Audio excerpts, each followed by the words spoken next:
Ayon sa Philippine Coast Guard, PCG, malapit na nilang gamitin ang isang prototype drone na gawa ng mga Pinoy. Ang drone na ito ay gagamitin para sa surveillance. Grabe, ang galing 'di ba? Sa isang post sa kanilang Facebook page, ibinahagi ng PCG na ang drone ay ibinigay ng UN Office on Drugs and Crime, at ito ay gawa ng research team ng Dodecadrones na nakabase sa Mandaluyong. Ang drone na ito ay gagamitin ng Coast Guard Aviation Force, na dati nang tumanggap ng 5 AeroVironment RQ-20 Puma drones mula sa United States. Ayon sa kumpanya sa kanilang social media release, ang drone na ito ay magpapalakas sa kakayahan ng ating bansa sa monitoring, at magtitiyak ng kaligtasan sa ating mga baybayin at mga pampang.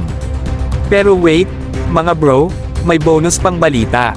Noong bumisita sa Pilipinas noong May, nag-promise rin si Australian Foreign Minister Penny Wong na magbibigay ng drone equipment training at iba pang teknolohiya upang palakasin ang maritime domain awareness at protection capabilities ng ating Coast Guard.